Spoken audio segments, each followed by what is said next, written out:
Il y a des cicatrices qui ne se referment jamais, des blessures qui saignent en silence, invisibles à l'œil nu, mais brûlantes au fond de l'âme. Mon histoire est une de celles-là, une tapisserie déchirée où les fils de l'amour, de la confiance et de la trahison se sont entremêlés jusqu'à former un nœud gordien que seule la douleur pouvait trancher. Je m'appelle Alex, et si vous me croisiez dans la rue, vous ne verriez rien d'extraordinaire. Juste un homme de 35 ans, les épaules un peu voûtées par ce que j'appelais mon travail, le visage marqué par des soucis que tout un chacun pourrait porter. Je vivais dans une petite maison mitoyenne en banlieue, avec mon jardin à l'arrière, une voiture qui avait vu de meilleurs jours, et une routine aussi prévisible qu'une horloge suisse. Mais derrière cette façade de banalité se cachait un secret, un abîme de fortune qui aurait pu faire vaciller n'importe quel esprit. J'étais milliardaire, l'architecte silencieux d'un empire technologique qui touchait des millions de vies, mais personne, pas même ma femme, Clara, ne le savait. Mon réveil sonnait chaque matin à 6h30, la même mélodie douce mais insistante. Le soleil peinait à travers les rideaux fins, peignant le sol de notre chambre d'une lumière hésitante. Clara dormait encore, son souffle léger et régulier. Je me levais en silence, marchais sur la pointe des pieds jusqu'à la salle de bain où l'eau froide me claquait le visage, un rituel qui me ramenait à ma réalité fabriquée. Ma peau portait l'odeur du savon bon marché que j'utilisais, une odeur d'anonymat.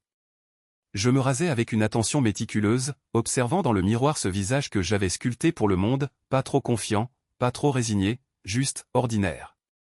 Un homme qui travaillait dur pour joindre les deux bouts, un magasinier comme tant d'autres. C'était le rôle que j'avais choisi, un masque si bien ajusté qu'il était devenu une seconde peau.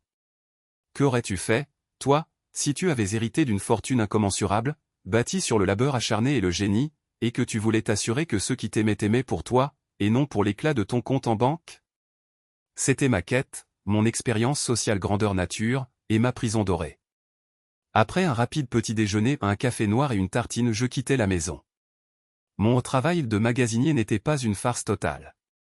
J'avais investi discrètement dans une petite entreprise de logistique, juste assez pour me donner un rôle, une raison crédible d'être absent la journée. Je passais mes journées à déplacer des cartons, à vérifier des inventaires, à interagir avec des collègues qui me voyaient comme un type plutôt effacé, travailleur mais sans grande ambition. Ils me racontaient leurs problèmes d'argent, leurs rêves brisés, leurs espoirs d'une vie meilleure, et j'écoutais, j'acquiesçais, j'offrais parfois un conseil simple, ancré dans le bon sens paysan. C'était un baume pour mon âme, une façon de rester connecté à la réalité crue, loin des salles de conseil lambrissées et des yachts luxueux que je possédais mais que je n'utilisais jamais. Chaque jour était une représentation, un acte constant, et chaque soir, en rentrant, je sentais le poids de cette mascarade sur mes épaules. Ma voiture, une vieille Clio bleue qui peinait dans les montées, était ma capsule, mon refuge entre les deux mondes. Les vitres vibraient légèrement, et le ronronnement du moteur était une berceuse pour mes pensées, une mélodie monotone qui me permettait de rejouer les scènes de ma journée, d'analyser les micro-expressions de mes collègues, de mes beaux-parents, de Clara. Clara. Elle était ma femme depuis 7 ans. Je l'avais rencontrée à l'université, avant que mon empire ne décolle véritablement. À l'époque, j'étais déjà sur la bonne voie, mais encore loin du milliard. J'étais un étudiant passionné, un peu bohème, avec des idées plein la tête et des nuits blanches à coder. Elle était étudiante en lettres, lumineuse, pleine de rire et de projets d'avenir. J'étais tombé fou amoureux de son esprit vif, de sa gentillesse et de sa façon de voir le monde avec une naïveté touchante. Elle m'avait aimé, du moins le croyais-je, pour l'homme que j'étais, le rêveur un peu maladroit, l'esprit créatif. Quand ma fortune avait explosé, j'avais décidé de la mettre à l'épreuve, de nous mettre à l'épreuve. Je voulais que notre amour soit ancré dans quelque chose de plus profond que l'éclat de l'argent. Connais-tu ce sentiment où tu as tout, mais tu as peur que l'essentiel te file entre les doigts si tu laisses la vérité éclater? C'était ça, mon dilemme. Une fortune immense, un pouvoir colossal, et pourtant, une peur viscérale d'être aimé pour les mauvaises raisons. Alors, j'avais construit ce mur d'apparente modestie autour de nous. Notre maison était modeste, nos vacances limitées, nos dépenses calculées. Une vie simple, normale, presque banale. Et je l'aimais de tout mon cœur, avec cette tendresse que l'on réserve aux choses les plus précieuses, celles qu'on a choisies malgré le tumulte du monde. Pourtant, cette vie ordinaire, que je chérissais comme un test ultime de notre amour, commençait à peser sur Clara. Je le sentais. Ce n'était pas un changement brutal, non. C'était une lente érosion, comme l'eau qui grignote la pierre, imperceptible au jour le jour, mais dont les effets deviennent dévastateurs avec le temps. Son regard, autrefois pétillant d'une joie simple, avait pris une teinte de lassitude.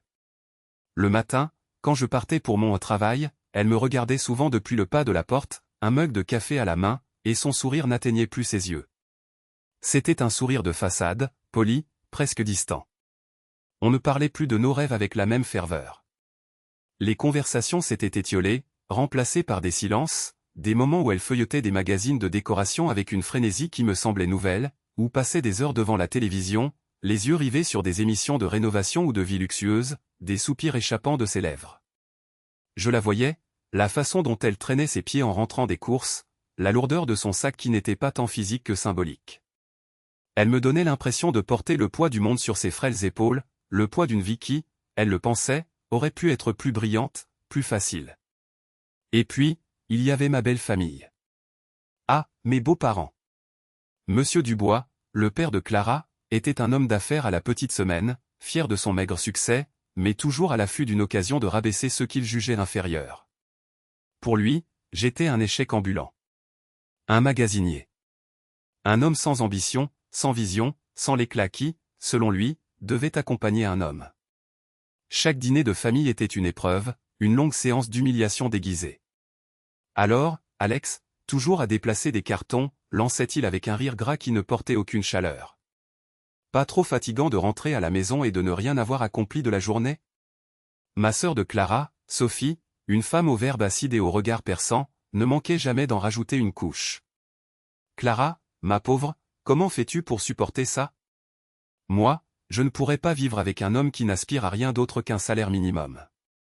Ces mots étaient des dards, des petites aiguilles empoisonnées qui se plantaient dans ma peau, mais dont le vrai venin était destiné à Clara, pour l'inciter à se révolter, à exiger plus. Je restais silencieux pendant ces assauts verbaux, un sourire ténu accroché à mes lèvres. C'était mon bouclier, ma carapace.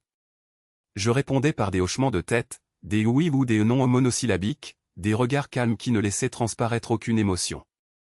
À l'intérieur, pourtant, chaque mot résonnait. C'était comme écouter un orchestre dissonant jouer une symphonie de mépris, chaque note amplifiant la douleur. Le plus dur n'était pas tant l'insulte elle-même, mais la façon dont Clara réagissait. Ou plutôt, ne réagissait pas. Elle baissait les yeux, jouait avec sa fourchette, ou essayait de changer de sujet, mais jamais, au grand jamais, elle ne prenait ma défense. Jamais elle ne coupait court à ses remarques blessantes. Son silence était un aveu tacite, une approbation voilée, ou pire, une honte qu'elle ressentait à mes côtés. Connais-tu ce sentiment d'être trahi non pas par un acte, mais par une absence d'acte, par un silence assourdissant? C'est une forme de solitude qui vous ronge de l'intérieur, une gangrène de l'âme. Je me souviens d'une soirée particulière, il y a quelques mois. Nous étions chez mes beaux-parents. Monsieur Dubois exhibait fièrement sa nouvelle voiture allemande, brillante et clinquante. Tu vois, Alex, avait-il dit, en me tapant l'épaule avec une force feinte, quand on travaille dur, qu'on a de l'ambition, on est récompensé. Pas vrai, Clara? Clara avait forcé un sourire, ses yeux se posant sur ma vieille Clio garée dehors, comme si elle était une relique d'un autre âge, une onde visible. Sophie avait ajouté, oui, c'est vrai. Mais tout le monde n'est pas fait pour réussir, n'est-ce pas? Certains sont plus à l'aise avec la routine, la sécurité du petit salaire. Pas de stress. Elle avait ri, et ce rire était comme le frottement de deux pierres, âpre et blessant. Mes mains, sous la table, s'étaient serrées. J'avais des fonds capables d'acheter toute la concession automobile où mon beau-père avait acheté sa voiture, et des dizaines d'autres. Je possédais des jets privés, des îles, des appartements à travers le monde. Mais je buvais mon vin rouge médiocre, et j'acquiesçais. C'était le prix de ma quête, le prix de mon secret. Mais chaque humiliation, chaque regard de pitié de Clara, était une goutte d'eau qui faisait déborder le vase de mon cœur. La tension montait, lentement mais sûrement, comme la pression dans une cocotte minue. Clara passait de plus en plus de temps sur son téléphone. C'était une petite chose, anodine pour la plupart des couples, mais pour moi, c'était un signal. Le téléphone était devenu une extension de sa main, un écran entre nous. Elle le consultait en mangeant, avant de dormir, même pendant nos rares moments de calme. Ses doigts couraient sur l'écran avec une rapidité que je ne lui connaissais pas pour répondre à mes messages. Son visage était éclairé par la lumière bleue de l'écran, et son expression était souvent une sorte de concentration intense, suivi d'un sourire fugace, ou d'un froncement de sourcils. Quand je lui demandais à qui elle parlait, elle répondait invariablement « Oh, juste une amie, rien d'important ». Mais ce rien d'important avait un son creux, une résonance que mon oreille entraînait à déceler les moindres failles dans le discours humain, captées comme une fausse note. Nos soirées autrefois emplies de discussions animées sur l'actualité, sur nos rêves lointains, sur les livres que nous lisions, s'étaient transformées en une danse silencieuse autour du vide. Elle regardait ses émissions, moi, je lisais un livre, où je me perdais dans mes pensées, travaillant mentalement sur mes véritables projets, les stratégies de mon empire, les innovations à venir.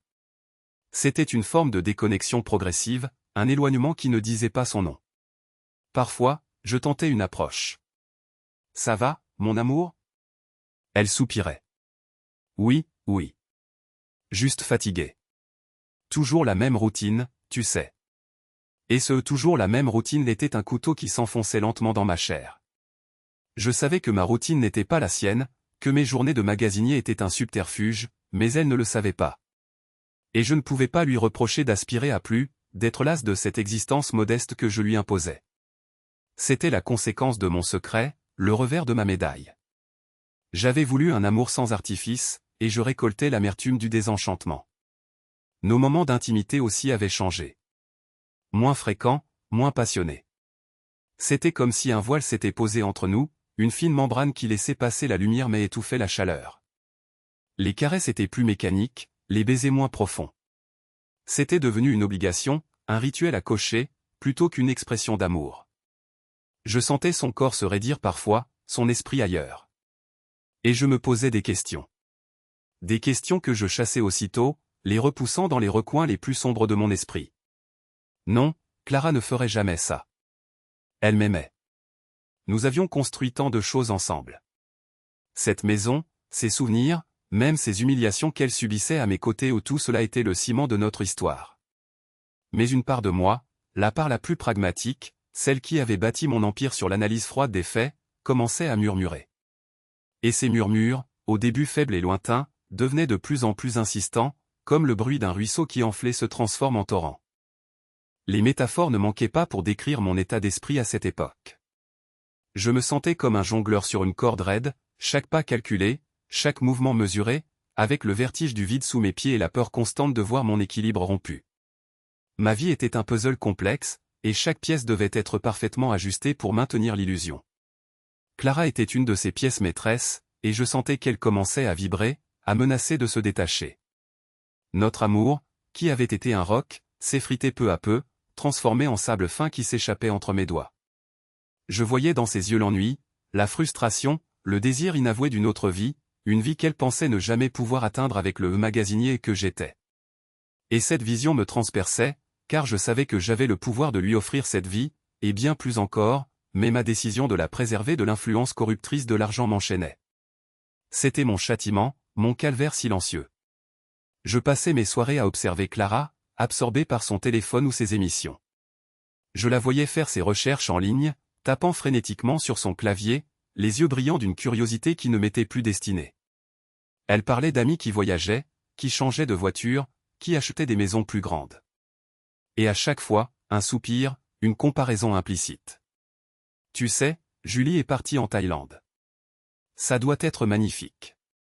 Ou le mari de Léa vient de lui offrir une nouvelle berline. Elle est tellement chanceuse. Ces phrases, apparemment anodines, étaient des cloches qui sonnaient le glas de notre innocence.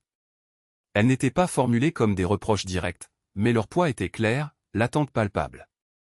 Elle attendait quelque chose de plus, un changement, une étincelle qui ne venait jamais de ma part, du moins pas de la façon dont elle l'espérait. La confiance, ce fil invisible qui tisse les relations humaines, commençait à s'étirer, à s'effilocher. Je sentais qu'elle se fissurait, comme une poterie ancienne trop exposée au soleil. Bientôt, je le savais, elle allait se briser. Mais je ne savais pas encore à quel point la rupture serait dramatique, ni l'ampleur du cataclysme qui allait s'ensuivre. J'étais aveugle à la tempête qui se préparait, bercé par l'illusion d'une vie ordinaire, tandis que le sol sous mes pieds commençait à trembler imperceptiblement. Le rideau s'élevait sur une nouvelle scène de notre vie, une scène où les couleurs jadis éclatantes commençaient à se ternir, où les mélodies joyeuses laissaient place à des dissonances. Les changements chez Clara, que j'avais d'abord pris pour des caprices passagers, des humeurs éphémères dictées par le stress du quotidien ou les attentes de sa famille, sont devenus plus fréquents, plus marquants, comme des balises sombres jalonnant un chemin que je ne reconnaissais plus. Ce n'était plus une question de « mauvais jour », mais une évolution insidieuse, une lente métamorphose qui me laissait l'impression de vivre avec une étrangère dont le visage m'était familier, mais dont l'âme s'éloignait chaque jour un peu plus. Je voyais dans ses yeux une distance que même la proximité de nos corps dans l'intimité de la nuit ne parvenait plus à combler, un voile opaque qui masquait ce scintillement espiègle que j'avais tant aimé. Son sourire, autrefois si franc, se faisait rare, ou alors il était forcé, une grimace polie destinée à éloigner les questions plutôt qu'à exprimer une véritable joie. Le moindre rien pouvait la faire basculer dans une irritabilité inattendue, une brusquerie qui me laissait pantois, le goût amer de l'incompréhension sur la langue. Une remarque anodine sur le menu du soir, un commentaire sur un programme télévisé, même le simple bruit de ma respiration à ses côtés, semblait parfois l'exaspérer, tirant d'elle des soupirs lourds de reproches non formulés, des regards noirs qui traversaient mon cœur comme des éclats de verre. Je me retrouvais à marcher sur des œufs dans ma propre maison, craignant de briser l'équilibre précaire de nos journées, de déclencher une tempête sans préavis ni raison apparente. N'avez-vous jamais ressenti cette sensation étrange de devenir un intrus dans votre propre foyer, de devoir mesurer chacun de vos mots, chacun de vos gestes, de peur de provoquer une réaction dont vous ne comprenez pas l'origine? C'était ma réalité, une réalité de plus en plus pesante. Son téléphone, cet objet banal de notre époque, est devenu l'extension la plus fidèle d'une part de son être qui m'était désormais inaccessible. Il était toujours à portée de main, collé à sa paume comme une seconde peau, vibrant discrètement, allumé par un écran dont la lumière froide éclairait son visage dans l'obscurité de nos soirées. Plus jamais il ne traînait sans surveillance sur la table basse ou la commode de notre chambre. Il la suivait partout, du salon à la cuisine, de la salle de bain au lit, comme un confident muet et omniscient. Chaque notification, même la plus furtive, était accueillie par une attention immédiate, un coup d'œil rapide, une course effrénée du pouce sur l'écran, un murmure étouffé, parfois même un sourire fugace qui s'éteignait dès qu'elle sentait mon regard posé sur elle. J'observais ses doigts danser sur le clavier avec une dextérité nouvelle, des messages tapés à une vitesse fulgurante, souvent les mains cachées sous la table ou derrière son dos, comme si elle protégeait un trésor secret. Les conversations téléphoniques devenaient rares en ma présence, ou alors elles étaient brusquement interrompues, avec des excuses vagues et précipitées sur un « appel professionnel » ou une « amie en détresse ». Mais le ton de sa voix changeait, s'adoucissant, se faisant plus intime lorsqu'elle croyait que je ne l'écoutais pas, avant de reprendre une tonalité neutre, presque froide, dès que je réapparaissais. Le son de sa sonnerie, ce jingle joyeux que j'avais si souvent entendu, a commencé à résonner en moi comme un glas, annonciateur d'une discrétion forcée, d'une éclipse soudaine de sa personne. Ce petit appareil, conçu pour nous connecter au monde, devenait le mur invisible qui nous séparait, une barrière high-tech derrière laquelle elle se retranchait, laissant mon cœur se serrer de plus en plus fort à chaque vibration. Face à ces signaux d'alerte, clairs comme les lumières rouges sur un tableau de bord, ma confiance et mon amour, des piliers que je croyais inébranlables, se sont transformés en mes propres geôliers. J'ai commencé à tresser une toile d'excuses, des fils fragiles que je superposais les uns aux autres pour tenter de masquer l'abîme qui se creusait. Elle est stressée par le travail, me disais-je en la voyant tapoter frénétiquement sur son téléphone en plein dîner, son regard fuyant le mien. Elle a besoin de plus d'espace, quand elle me repoussait j'entins. ENT, ou avec une pointe d'agacement, mes tentatives de tendresse. C'est la pression de sa famille, elle veut plus, c'est normal, tentais-je de me convaincre alors que ses yeux parcouraient les pages de magazines de luxe avec une envie palpable, un soupir d'insatisfaction s'échappant de ses lèvres. Je voulais croire à ces fables, je devais y croire, car l'alternative était un gouffre vertigineux que je refusais d'affronter. Je me souviens d'une soirée, le doux parfum du jasmin montait de notre jardin, la lune pleine perçait les rideaux de notre chambre. J'ai posé ma main sur sa taille, cherchant la chaleur de sa peau, le réconfort de son corps contre le mien. Elle s'est raidie, a murmuré un « je suis fatigué », à peine audible, puis s'est tournée, me laissant seul face au plafond, mon bras vide, mon cœur lourd d'une question sans réponse. Est-ce que cette fatigue était réelle, ou le symptôme d'une distance émotionnelle déjà trop grande? Je me suis forcé à fermer les yeux, à chasser les images de son téléphone, les sourires secrets, les murmures éteints. On dit que l'amour rend aveugle, mais il peut aussi rendre délibérément ignorant, n'est-ce pas? On choisit de ne pas voir, de ne pas entendre, de ne pas sentir, pour préserver une illusion, une bulle fragile qui protège notre cœur d'une vérité trop douloureuse. Pendant ce temps, le cœur de ma belle famille continuait de résonner, leurs remarques cinglantes devenant comme des marteaux qui frappaient sur les murs déjà fissurés de mon déni. Toujours magasinier, Alex, lançait Monsieur Dubois, le dimanche, autour d'un rôti de veau trop cuit, son sourire teinté d'une condescendance qui me donnait envie de me cacher sous la table. Tu ne penses pas à évoluer, à offrir un peu plus à Clara? Elle mérite tellement mieux, tu sais.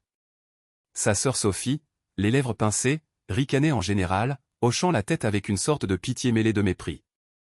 Notre pauvre Clara. Elle a toujours rêvé d'une vie plus excitante. On ne peut pas la blâmer, n'est-ce pas? Ces mots, prononcés sous couvert d'une fausse sollicitude, s'enfonçaient en moi non seulement comme des humiliations habituelles, mais désormais comme des échos perfides de mes propres doutes. Ils validaient, malgré eux, cette peur rampante que Clara ne soit effectivement pas satisfaite de la vie que je lui offrais astérisque en apparence astérisque. Je savais que leur vision de ma vie était tronquée, délibérément fausse, une mise en scène que j'avais moi-même orchestrée. Pourtant, leurs paroles, ces petits coups de canif dans ma dignité, prenaient une nouvelle dimension. Elles n'étaient plus seulement blessantes, elles étaient insidieuses, nourrissant l'idée que l'herbe était plus verte ailleurs pour Clara, que mon manque d'ambition affichait la poussée vers d'autres horizons.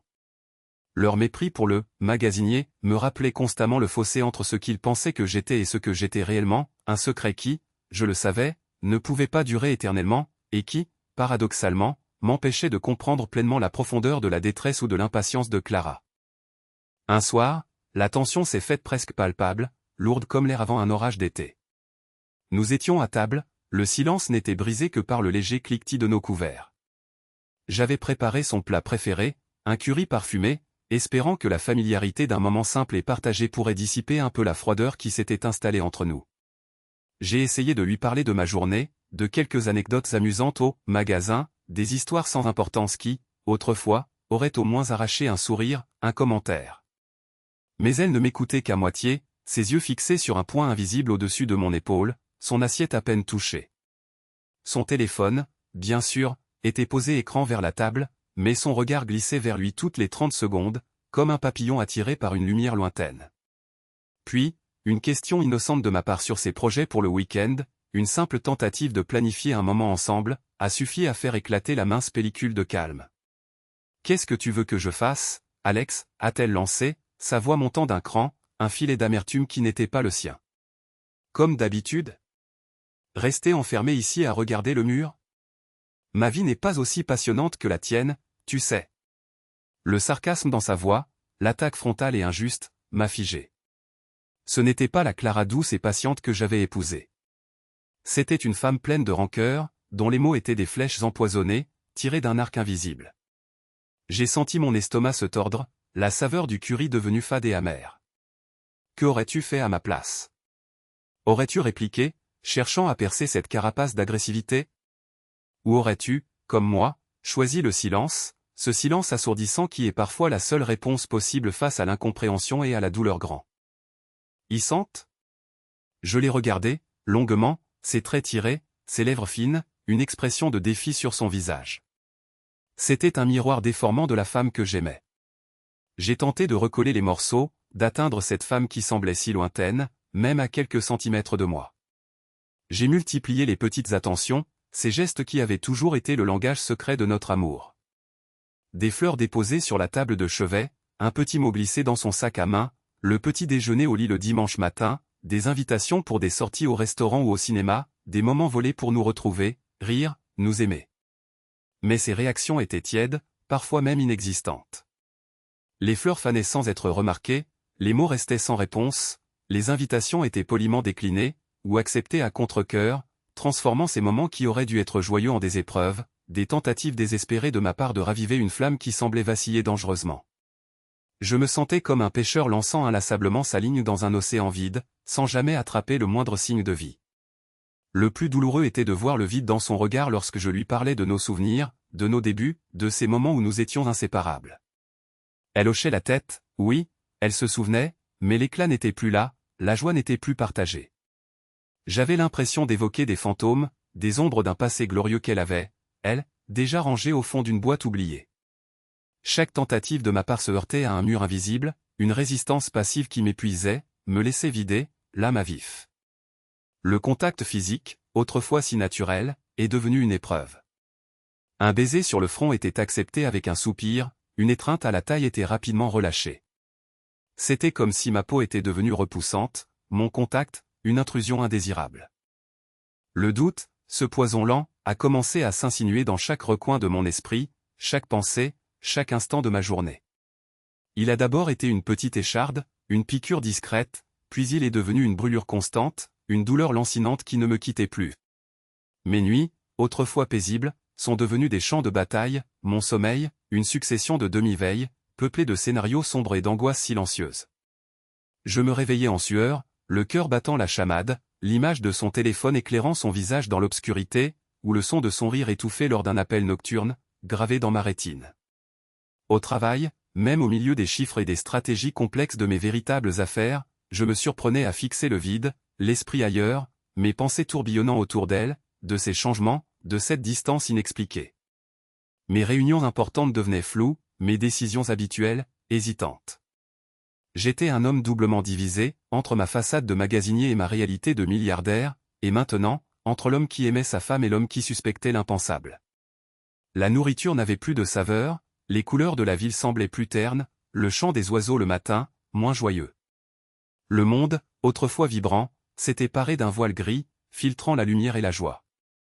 Chaque absence de Clara, même minime, chaque retard, chaque excuse, venait alimenter cette bête noire qui grandissait en moi, la transformant en une certitude glaciale que je refusais de nommer. C'était une lutte constante entre ma raison, qui alignait les faits troublants, et mon cœur, qui s'accrochait désespérément à l'image d'une Clara fidèle et aimante, cette image sacrée que j'avais construite. Le doute était devenu un filtre à travers lequel je percevais tout, distordant chaque mot, chaque geste, chaque silence de Clara, les imprégnant d'une signification menaçante. Un après-midi pluvieux, alors que je rentrais du travail, plus tôt que prévu, une envie subite de la surprendre avec son dessert préféré, j'ai trouvé la porte entr'ouverte. Un frisson a parcouru mon échine. J'ai entendu des voix, des rires étouffés, provenant de notre salon. Des voix qui n'étaient pas les miennes, ni celles de Clara seule. Mon cœur s'est emballé, frappant contre mes côtes comme un oiseau en cage. J'ai avancé à pas de loup, chaque pas résonnant comme un tambour dans mes oreilles. La porte du salon était ouverte. J'ai aperçu Clara, assise sur le canapé, son téléphone à la main, riant à gorge déployée. Et à ses côtés, sur un coussin, un portefeuille ouvert. Ce n'était pas mon portefeuille. Mon regard s'est posé sur une carte de crédit qui en dépassait, le nom d'un homme que je ne connaissais pas. Le rire de Clara a cessé, elle a levé la tête. Son sourire s'est figé quand elle m'a vu. Le portefeuille, comme un objet brûlant, a glissé de ses genoux. Le silence s'est abattu, lourd, assourdissant. Son visage est devenu blême, ses yeux grands ouverts, trahis. Sent une panique que je n'avais jamais vue. Elle a balbutié un nom, un simple « Marc » en me regardant, comme si elle s'était trompée d'interlocuteur, comme si elle espérait que je sois quelqu'un d'autre. C'était un moment suspendu, où le temps semblait s'être figé, où chaque particule de poussière dans l'air, chaque goutte de pluie sur la fenêtre, prenait une importance cosmique. Elle a essayé de ramasser le portefeuille, ses mains tremblantes, mais je l'ai arrêtée d'un geste, mon propre visage sans expression, un masque de glace. Je n'ai rien dit. Elle non plus. La tension était si dense qu'elle me coupait la respiration. J'ai regardé le portefeuille, puis ses yeux, puis le téléphone, puis l'entrée, puis le vide. Il n'y avait pas de marque dans la pièce, pas physiquement du moins. Mais sa présence était palpable, écrasante, comme une ombre géante projetée sur notre foyer. C'était un indice trop évident pour être ignoré, un puzzle dont la pièce manquante venait de se révéler. La tentative de la surprendre avec un dessert s'était transformée en une découverte amère, sucrée de mensonges. Les absences de Clara se sont faites plus longues, ses explications, plus évasives. Des réunions avec des amis, qui s'étiraient tard dans la nuit, des cours de yoga, qui n'avaient jamais existé auparavant, des virées shopping, dont elle ne rapportait jamais rien. Je hochais la tête, feignant la crédulité, mes yeux observant chaque détail, chaque faux pas, chaque hésitation dans sa voix. Je me souviens d'une nuit où elle est rentrée bien après minuit, l'odeur d'un parfum inconnu flottant autour d'elle, un parfum capiteux et sucré qui n'était pas le sien. Elle avait l'air épuisée, mais son regard avait une brillance étrange, une sorte d'euphorie feinte que j'avais du mal à interpréter. C'était une soirée formidable, a-t-elle murmuré en se glissant sous la couette, sans même un baiser ou un regard pour moi. Je me suis détourné, mon dos lui faisant face, le cœur serré par le froid de sa distance, le parfum étranger me brûlant les narines. C'était comme si un artiste invisible peignait progressivement un autre tableau sur la toile de notre mariage, avec des couleurs que je ne reconnaissais pas, des formes qui m'étaient étrangères, des ombres qui s'allongeaient, menaçantes. J'ai commencé à vérifier subtilement son agenda, son relevé de compte commun pour déceler des dépenses inhabituelles, de petits riens qui pourraient me donner des preuves tangibles. J'ai même envisagé de la suivre, cette idée me répugnait, mais le doute était devenu un monstre qui dévorait ma raison, exigeant des preuves pour être apaisé. Je cherchais une réponse, n'importe quelle réponse, pour mettre fin à cette torture silencieuse. La lutte intérieure entre mon amour et ma raison était un combat de gladiateurs. Une partie de moi, celle qu'il avait choisie parmi toutes, qui avait partagé 7 ans de sa vie avec elle, qu'il avait aimée profondément et sincèrement, refusait de croire à cette trahison. Elle se rappelait les premiers rendez-vous, les rires partagés, les promesses murmurées sous les étoiles, la douce chaleur de sa main dans la mienne. Elle voulait se cramponner à l'idée que tout cela n'était qu'un malentendu, une crise passagère, une erreur que nous pourrions surmonter. Mais l'autre partie, celle qui observait, qui analysait, qui notait chaque changement, chaque mensonge à peine voilé, chaque absence inexplicable, hurlait à la trahison. Elle me présentait les faits, froids et implacables, comme des pièces à conviction dans un procès où j'étais à la fois l'accusateur et la victime. Il y a eu un après-midi où, au bord de l'effondrement, j'ai failli la confronter. Elle était assise sur le canapé, encore une fois plongée dans son téléphone, un léger sourire sur ses lèvres. J'ai senti les mots monter à ma gorge, une avalanche de questions, de reproches, de douleurs. J'ai pris une profonde inspiration, j'ai ouvert la bouche, le cœur battant à tout rompre. Et puis, rien. Les mots sont restés bloqués, un nœud douloureux dans ma gorge. Que aurais-je dit? Comment l'aurais-je accusé sans preuve irréfutable, sans risquer de briser ce qui restait de notre relation sur une simple suspicion? Et si je me trompais? La peur de sa réaction, la peur de la vérité, la peur de tout perdre, m'a paralysé. Je suis resté debout, immobile, la regardant vivre dans son monde parallèle, incapable d'intervenir, incapable de l'atteindre. J'étais le spectateur impuissant de mon propre malheur, un pantin dont les ficelles étaient tenues par l'incertitude et la lâcheté. Mon secret, ma fortune colossale cachée derrière l'apparence d'un simple magasinier, n'a fait qu'enfoncer le clou de ma souffrance et compliquer ma capacité à agir. Comment pouvais-je la confronter, lui demander des comptes sur son insatisfaction, sur son désir de « mieux », quand elle était persuadée que j'étais un homme sans ambition, peinant à joindre les deux bouts? Si je lui avais révélé ma véritable identité, la vérité sur ma richesse, elle aurait pu le prendre comme une manipulation, une tentative de la retenir par l'argent, ou pire, comme une justification de ses propres actions. Tu m'as menti, Alex, tu m'as caché la vérité. Mon silence forcé sur ma situation réelle était devenu une cage dorée pour mes émotions, une entrave à toute communication honnête. Chaque reproche de ma belle famille sur mon manque de moyens résonnait comme un rappel de cette double vie. Il n'a rien à offrir à Clara, il ne peut pas lui donner la vie qu'elle mérite, répétait Monsieur Dubois. Et Clara, en silence, semblait valider ses paroles par ses regards lasses, ses soupirs de lassitude. J'étais pris au piège de ma propre invention, le gardien d'un secret qui, au lieu de me protéger, me rendait vulnérable, me ligotait. Je ne pouvais ni me défendre contre les accusations de ma belle famille, ni éclaircir le malentendu avec Clara sans faire exploser tout le château de cartes que j'avais si méticuleusement construit. Mon immense fortune, cette liberté que j'avais cherchée, est devenue le poids le plus lourd à porter, l'ironie la plus cruelle de cette histoire. L'insidieux sentiment d'être jugé, d'être constamment sous le regard critique de ma belle famille, n'a fait qu'accentuer ma peur et nourrir mes pires angoisses concernant Clara.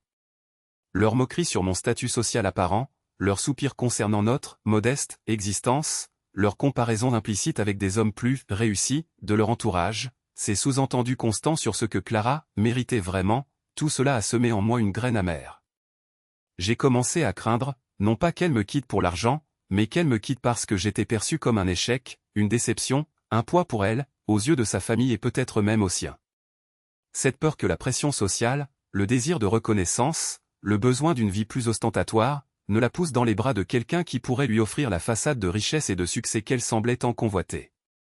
C'était une spirale infernale. Leurs jugements extérieurs se mêlaient à mes doutes intérieurs, créant une tempête parfaite dans mon esprit. La hantise de ne pas être assez bien, pour elle, même si je savais pertinemment que j'étais bien plus que bien, mais dans un registre qu'elle ignorait, était une torture quotidienne. Qu'aurais-tu ressenti si tu savais que tu pouvais offrir le monde à la personne que tu aimes, mais que tu la regardais s'éloigner, la croyant insatisfaite par le peu que tu semblais lui offrir? C'était la paradoxale et déchirante ironie de ma situation, une ironie que je devais endurer en silence, jour après jour. Alors, notre mariage, autrefois une forteresse d'amour et de confiance, s'est transformé en une coquille vide, un simple bâtiment dont les fondations étaient minées par l'indifférence, le secret et le doute. Chaque jour qui passait, l'écart entre nous se creusait, inévitablement. Nous partagions la même maison, le même lit, mais nos âmes évoluaient dans des galaxies différentes, sans point de rencontre, sans étoiles communes.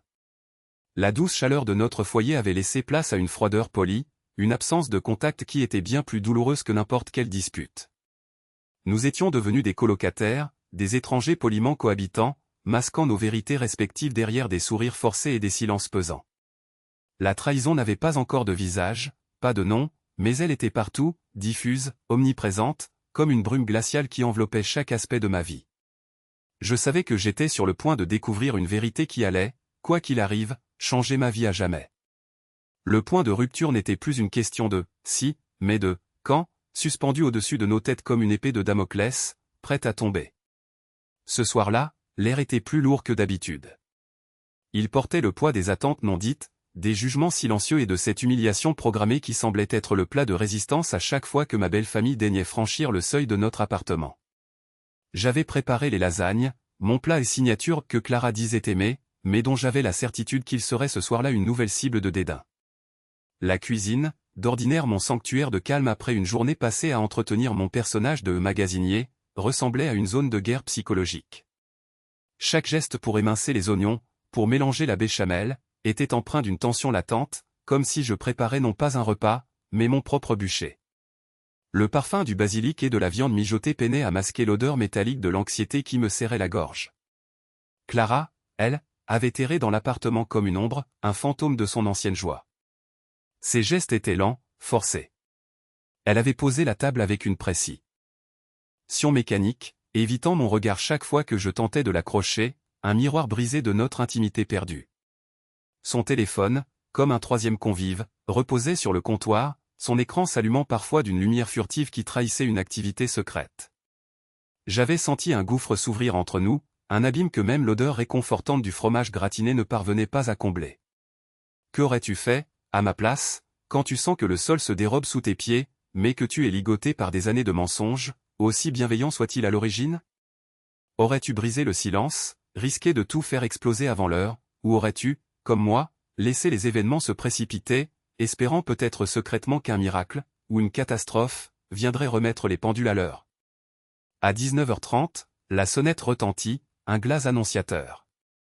Mon cœur fit un bond, puis se resserra. C'était un son familier, ce carillon de l'angoisse qui marquait le début de chaque visite de Monsieur Dubois et de Sophie. J'étais là, à la porte, le sourire figé sur les lèvres, un masque bien trop lourd pour l'homme que j'étais vraiment. J'aurais pu acheter ce quartier entier, faire de ce modeste immeuble un jardin d'Éden, mais je me tenais là, les mains moites, prêt à endosser mon costume de pauvre Gus. Monsieur Dubois, mon beau-père, apparut le premier, sa silhouette imposante remplissant l'embrasure de la porte. Son regard balaya l'entrée, puis le salon, s'attardant sur la moindre tache, le moindre signe de ce qu'il considérait comme de la médiocrité. Son expression était un mélange habituel de condescendance et de pitié à peine voilée, comme s'il était contraint de visiter un zoo dont les animaux l'ennuyaient profondément. « Bonsoir, Alex », lança-t-il, sa voix grave résonnant dans notre petit espace. C'était moins une salutation qu'une constatation forcée. Il portait un costume d'une coupe impeccable, ses chaussures en cuir brillant reflétant la lumière du couloir, un contraste saisissant avec mes jeans délavés et mon pull modeste. C'était son uniforme de bataille, une armure silencieuse qui proclamait sa supériorité. Derrière lui, Sophie, la sœur de Clara, émergea comme une apparition. Elle était toujours impeccablement coiffée, son maquillage parfait, un sourire narquois figé sur ses lèvres fines. Elle portait une robe d'une marque ostentatoire, le genre de vêtements dont je connaissais le prix au centime près, un prix qui aurait pu couvrir plusieurs mois de nos modestes dépenses. « Oh, le magasinier !» s'exclama-t-elle, avec un rire aigu et perçant qui me déchira les tympans. Ses yeux s'attardèrent sur ma tenue, puis sur l'ameublement simple de notre salon, un clin d'œil complice à son père qui semblait dire « Tu vois, papa, rien n'a changé. » Il est toujours le même. J'ai senti cette piqûre familière, cette sensation d'être une blague ambulante, une curiosité à mépriser. Clara, qui s'était approchée, esquissa un sourire forcé pour accueillir sa famille, mais ses yeux ne rencontrèrent pas les miens. Elle se contenta d'embrasser sa sœur, puis son père, dans un rituel mécanique, un ballet de fausses apparences. Son silence à ce moment précis était comme une lame froide s'enfonçant un peu plus dans ma chair. Pas un mot, pas un regard de soutien, rien pour atténuer la cruauté de Sophie. Tu sais, ce moment où tu attends un signe de ta moitié, une petite étincelle qui te dirait que tu n'es pas seul dans cette arène, mais où le vide te répond? C'est ce que j'ai ressenti, et c'était pire que n'importe quelle insulte. Nous nous sommes installés à table, le grincement des chaises sur le parquet résonnant comme des plaintes. Le dîner commença.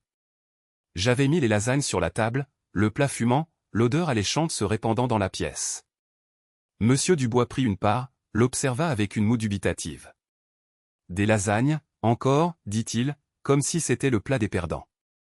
Il faut avouer, Alex, tu as une routine culinaire, bien établie. On pourrait presque dire, prévisible. Son sous-entendu était clair, tout chez moi était prévisible, y compris mon destin médiocre. Sophie, elle, poussa son assiette du bout des doigts, un rictus de dégoût à peine dissimulé. C'est nourrissant, j'imagine, déclara-t-elle, sa voix dégoulinante d'un sarcasme. Mais tu sais, Alex, il y a tellement de restaurants italiens fantastiques en ville. On pourrait t'emmener un de ces jours. Pour te montrer ce que c'est, une vraie lasagne. Son regard me transperçait, un mélange d'amusement cruel et de condescendance. Je sentais la bile monter, la rage gronder, mais je me contentais d'un sourire énigmatique. Un sourire que j'avais pratiqué si souvent devant le miroir, celui du pauvre type qui accepte son sort avec une fausse humilité. J'aime la cuisine simple, répondis-je calmement, ma voix posée. Il y a une certaine honnêteté dans les plats faits maison, tu ne trouves pas? Une absence de fioriture qui me plaît. J'ai jeté un coup d'œil à Clara, cherchant un écho, une approbation. Son regard était fixé sur son assiette, son couteau coupant un morceau de lasagne avec une minutie excessive. Elle ne disait rien, mais son silence résonnait comme un tambour lourd dans mes oreilles. Elle était là, à côté de moi, mais à des kilomètres, son esprit sans doute ailleurs, flottant dans les sphères du luxe qu'elle convoitait et que je lui refusais, du moins en apparence. L'honnêteté, bien sûr, ricana Monsieur Dubois. Une vertu sous-estimée de nos jours, n'est-ce pas? Surtout quand on n'a pas les moyens d'être autre chose. Il mastiqua bruyamment, son regard me défiant. Dis-moi, Alex, cette entreprise de logistique où tu travailles, toujours le même poste de magasinier. Pas d'avancement en vue? Pas une petite promotion, histoire de pimenter un peu les choses? La question était un coup bas direct, une flèche empoisonnée visant à me rappeler ma place. J'ai pris le temps de poser ma fourchette, de boire une gorgée d'eau, de laisser le silence s'étirer, avant de répondre. Non, toujours le même poste. J'y suis bien. Les horaires me conviennent, et le travail, bien que modeste, me permet de réfléchir. Le mot réfléchir était un petit pied de nez, une étincelle d'ironie que seul moi pouvais saisir. C'était une allusion à ma véritable vie, à mes entreprises, à mes projets colossaux qui se concrétisaient loin de leur regard méprisant. Mais pour eux, c'était juste la preuve de ma passivité, de mon manque d'ambition, de ma résignation. Réfléchir? Sophie leva un sourcil parfaitement épilé. Réfléchir à quoi, exactement? Aux palettes à déplacer? Au code-barre à scanner? Son rire fut cette fois-ci plus franc, plus moqueur, et son père l'accompagna d'un hochement de tête approbateur. Ma chère, ton beau-frère est un philosophe, un penseur profond. Sa richesse n'est pas dans son portefeuille, mais dans son esprit, ajouta Monsieur Dubois, la parodie d'une sagesse mal placée. Ce qu'il ne savait pas, c'est que mon portefeuille était si lourd qu'il aurait pu faire plier leur empire entier. Mais je me tenais là, l'homme invisible, l'homme sans importance. Clara, enfin, brisa son silence. Papa, Sophie, s'il vous plaît. Ce n'est pas le sujet. Sa voix était à peine un murmure, teinté d'une gêne palpable, mais sans aucune fermeté. C'était une tentative si timide de me défendre qu'elle en devenait une acceptation tacite de leur jugement. Elle ne les contredisait pas sur le fond, elle essayait juste d'apaiser la forme. C'était comme une main tendue qui se rétractait aussitôt, me laissant dans le vide. Avais-tu déjà ressenti ce sentiment amer où la personne que tu aimes ne prend pas ta défense, même face à l'injustice la plus flagrante, te laissant seul face au vautour? Ce vide est plus douloureux que les paroles les plus dures. Le dîner continua ainsi, un ballet macabre de petites piques et d'humiliations subtiles. La conversation tournait inévitablement autour de leur réussite, de leurs voyages exotiques, des investissements immobiliers de Monsieur Dubois, des nouvelles acquisitions de Sophie. Chaque phrase était une pique, chaque histoire un rappel de mon échec. Ils parlaient des difficultés économiques globales, non pas pour exprimer une empathie, mais pour souligner à quel point ils avaient su naviguer ces eaux tumultueuses, alors que d'autres, comme moi, étaient restés à quai. La société est impitoyable de nos jours, déclara Monsieur Dubois en sirotant son vin, un grand cru que j'avais acheté pour l'occasion, sachant qu'il ne se contenterait pas du vin de table. Il faut avoir du cran, une vision, pour s'en sortir. Pour ne pas finir, disons, au bas de l'échelle. Son regard se posa sur moi, comme pour s'assurer que le message était bien reçu. On ne peut pas se contenter de faire le strict minimum et espérer que le monde nous le rende. Sophie hocha la tête avec emphase. Exactement, papa. Je vois tellement de gens qui n'ont aucune ambition, aucune étincelle. Ils sont juste, là. C'est si embarrassant. Elle leva les yeux au ciel, comme si ma simple existence était une offense personnelle à son sens esthétique du succès. J'ai souri, un sourire étrange, presque forcé, mais teinté d'une ironie que seuls les dieux pouvaient comprendre. Embarrassant? Savais-tu, Sophie, que mon embarrassant compte en banque pourrait acheter ton style de vie, ton père et tout ce qui va avec, 10 fois? Pendant ce temps, Clara restait murée dans son silence. Elle tripotait sa serviette, son regard glissant de moi à ses parents, puis vers la fenêtre, comme si elle cherchait une échappatoire. Son corps était une tension permanente, un ressort comprimé qui menaçait de lâcher. Était-ce la gêne? La culpabilité? Ou simplement l'écho de leur propre jugement qu'elle avait intériorisé? J'observais ses mains fines, ces mains que j'avais jadis tenues avec tant d'amour, qui semblaient maintenant des étrangères. C'était comme regarder un film au ralenti, chaque seconde de ce dîner se transformant en une éternité de non-dits et de regrets. Le son de leur voix, un bourdonnement constant d'éloges pour eux-mêmes et de reproches voilés pour moi, créait une dissonance assourdissante dans mon esprit. J'ai posé une question rhétorique à mon beau-père, une question innocente en apparence, mais qui portait en elle une part de ma propre douleur. Dis-moi, Monsieur Dubois, quand tu as commencé, quand tu as construit ton empire, est-ce que tu as déjà eu peur d'être jugé pour ce que tu n'étais pas encore? Pour ce que les autres voyaient de toi, plutôt que ce que tu savais être. Il me regarda avec un rictus, comme si je lui posais une question d'enfant. Peur? Non, Alex. Jamais. La peur est pour les faibles. Les vrais bâtisseurs ne craignent rien. Ils tracent leur chemin, quoi qu'il en coûte. Et ils ne se cachent pas derrière de fausses modesties. La pique était directe, comme un coup de poing invisible. Il pensait parler de ma faible ambition, alors qu'il parlait sans le savoir de mon secret, de cette façade de magasinier que je portais. Il avait touché une corde sensible, même s'il ignorait sa profondeur. Le mot caché résonnait dans ma tête comme une sentence. Étais-je faible pour avoir voulu me cacher?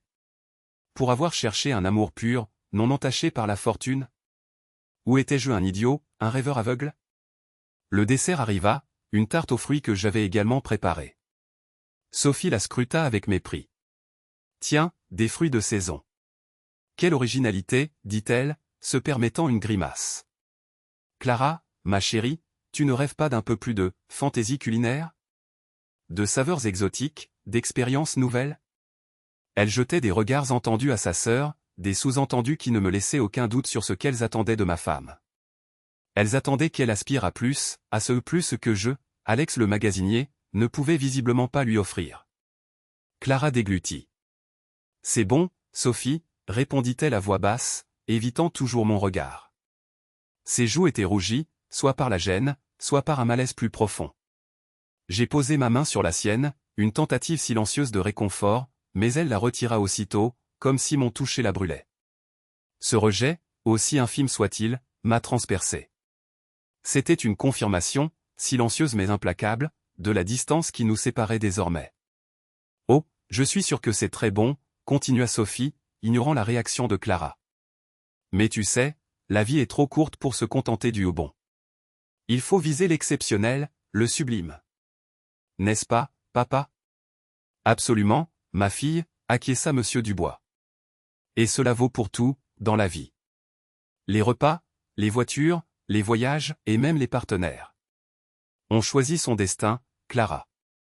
On ne le subit pas, le ton de sa voix, le poids de ses mots, était un jugement direct non seulement sur moi, mais aussi sur Clara, pour m'avoir choisi.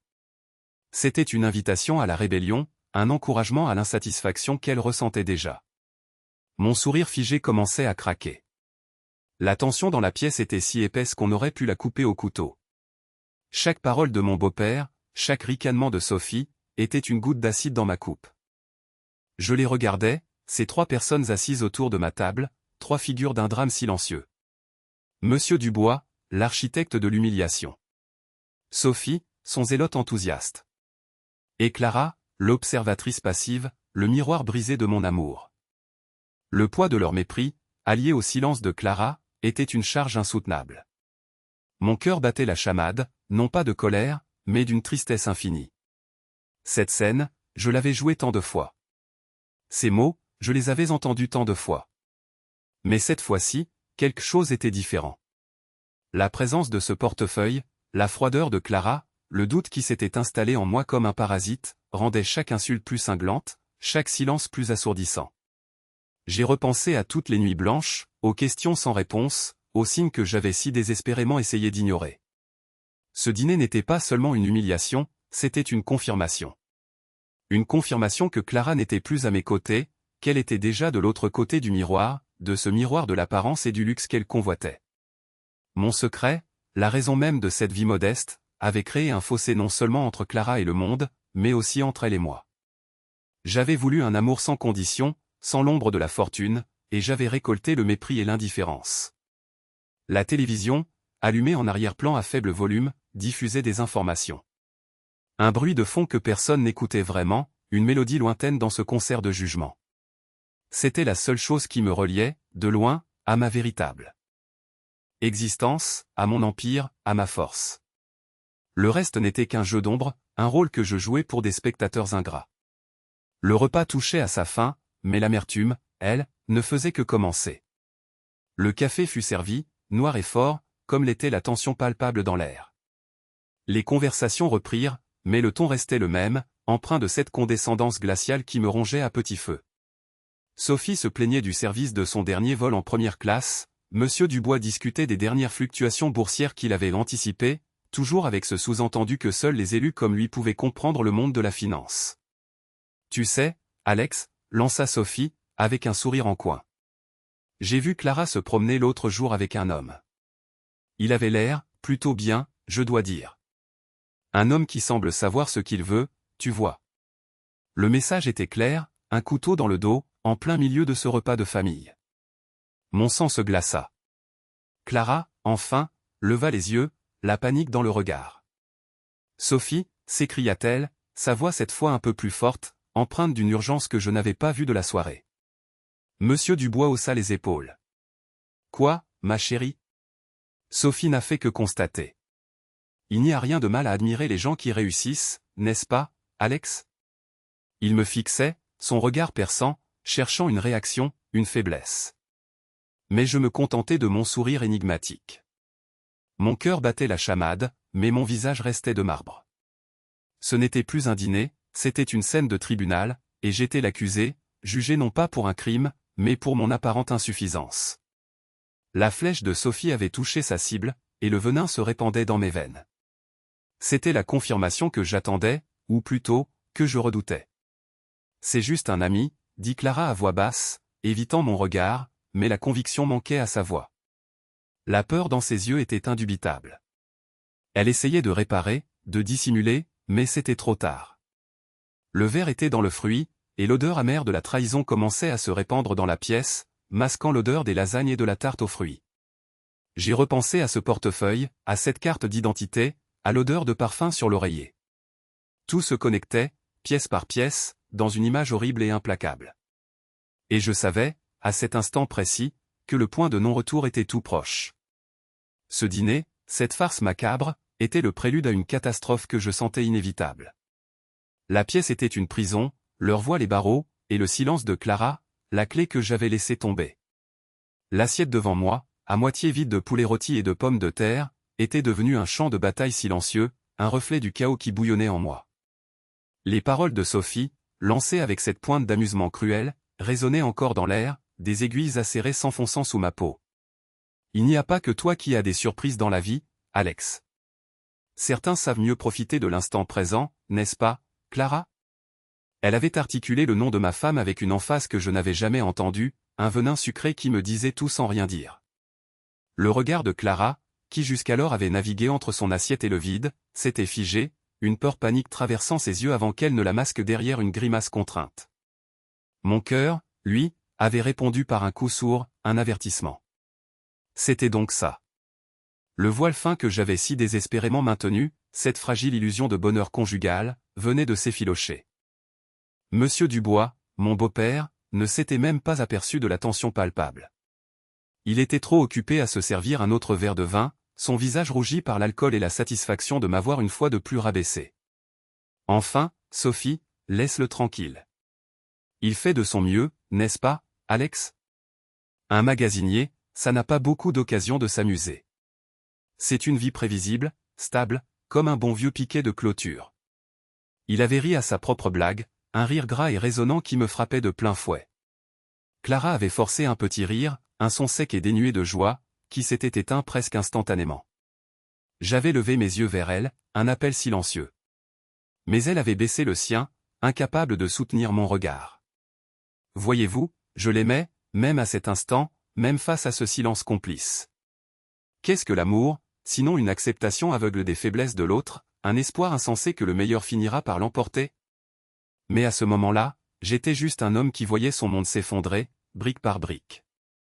Un froid intense m'avait envahi, remontant de mes pieds jusqu'à mon crâne, comme si quelqu'un venait d'ouvrir une fenêtre sur un hiver rigoureux, en plein été.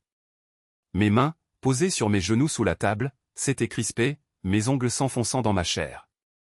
Je sentais mes veines battre à mes tempes, un rythme sourd et accéléré, un tam-tam annonçant une catastrophe imminente. J'avais le goût du métal dans la bouche, ce goût étrange qui précède les grands chocs.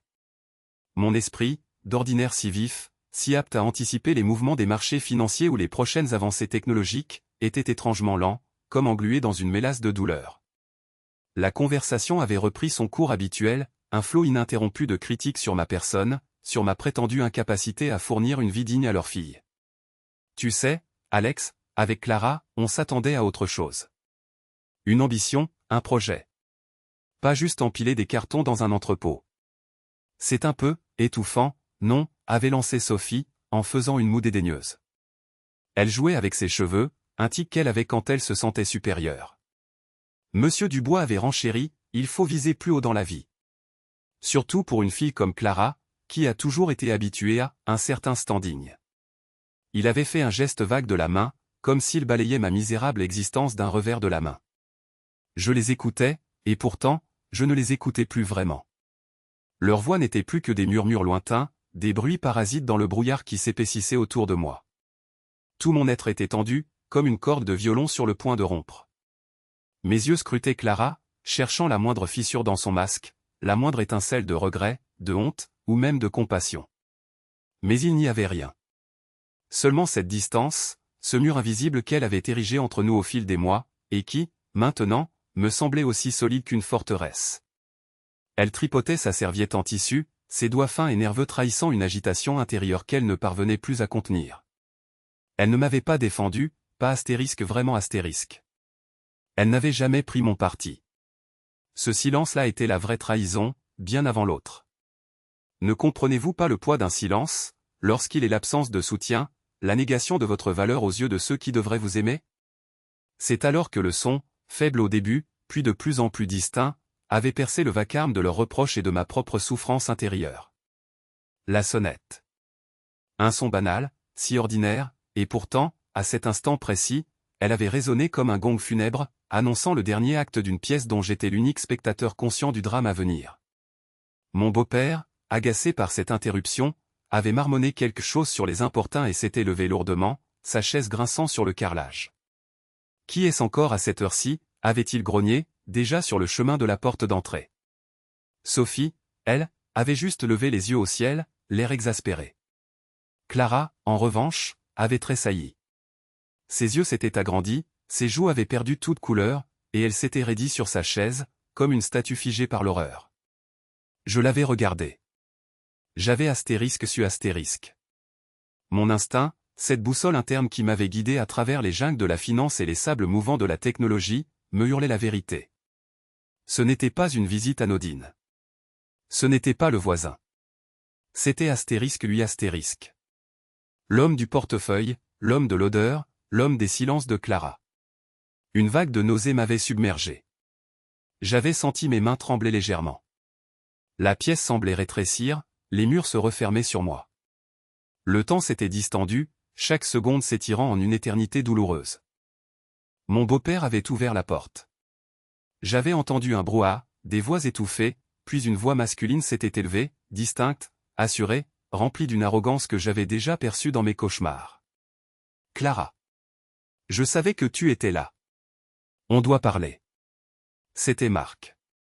Son nom, même s'il n'avait pas été prononcé, flottait dans l'air, lourd de reproches et de conséquences. Le cœur de ma femme avait dû faire un bond. Elle était livide. Mon beau-père était réapparu dans l'encadrement de la porte du salon, un homme d'une trentaine d'années derrière lui. Un homme que je reconnaissais des photos dans le portefeuille. Un homme qui, même de loin, dégageait une assurance que je savais fausse, mais qui, pour Clara, avait dû ressembler à l'ascension sociale qu'elle recherchait tant.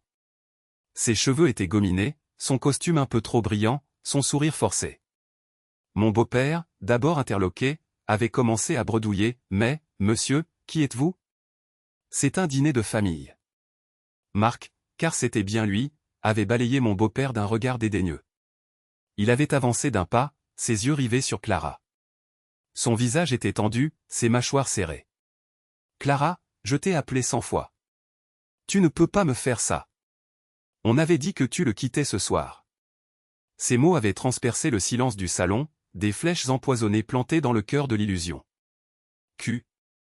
Euriez-vous fait à ma place, lorsque la vérité la plus douloureuse est jetée à la figure de tous, sans phare, sans pitié? Un cri étranglé s'était échappé de la gorge de Clara.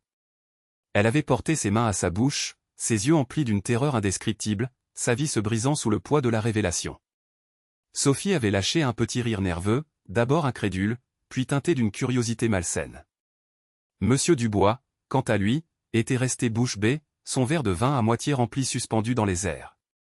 Son visage, qui quelques instants plus tôt affichait une suffisance dédaigneuse, était maintenant une toile d'incrédulité et de fureur croissante. Marc n'avait pas remarqué ma présence, ou du moins, il ne l'avait pas jugé digne d'intérêt. Son univers se résumait à Clara, à sa colère, à sa déception. Il avait fait un pas de plus vers elle, ses yeux noirs et perçants, comme ceux d'un prédateur. « Tu m'as promis, Clara.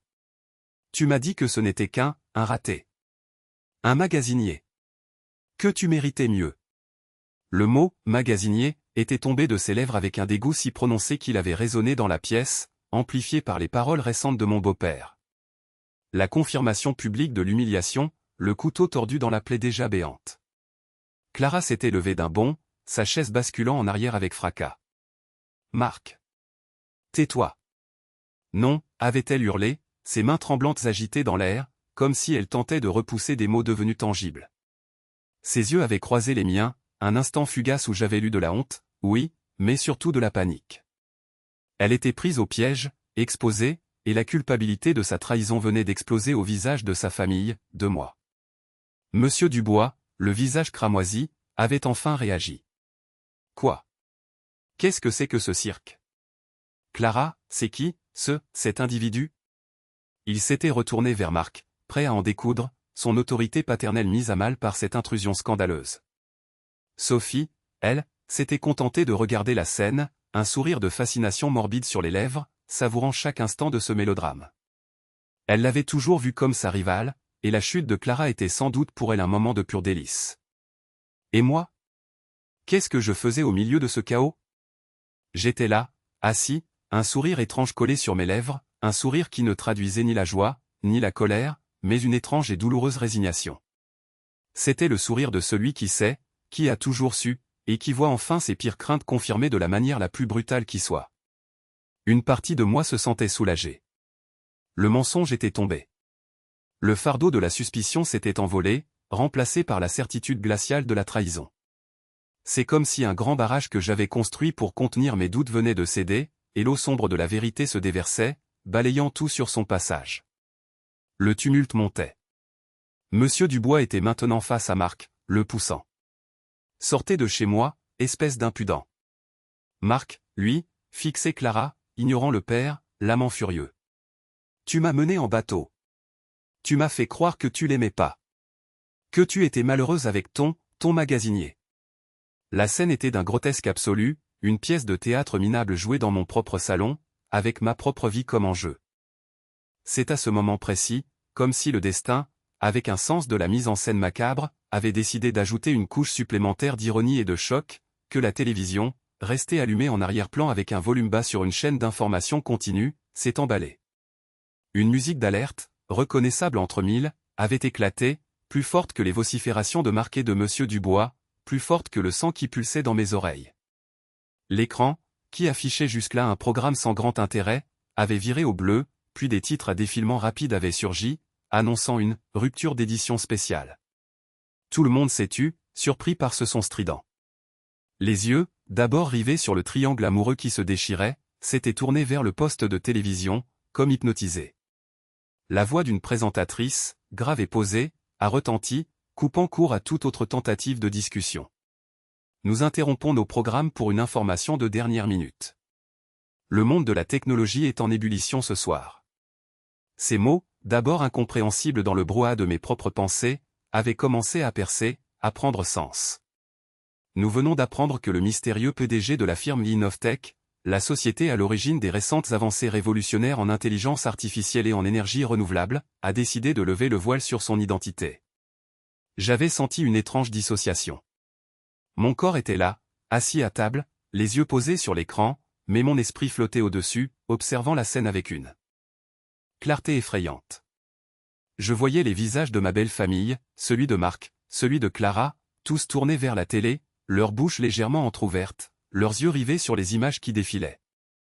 Jusqu'à présent, cet homme, à la tête d'une fortune estimée à plusieurs milliards d'euros, a toujours cultivé un anonymat quasi absolu, préférant laisser ses innovations parler d'elles-mêmes.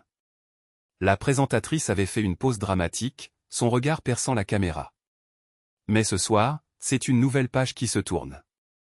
Des graphiques boursiers avaient défilé à l'écran, des chiffres impressionnants, des courbes ascendantes. Le logo d'Innovtech, ma propre entreprise, était apparu en surimpression. Puis, l'image avait changé.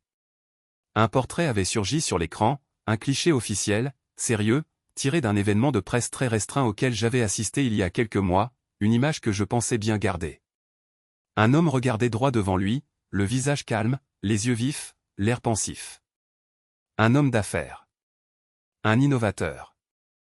Et cet homme, c'était moi.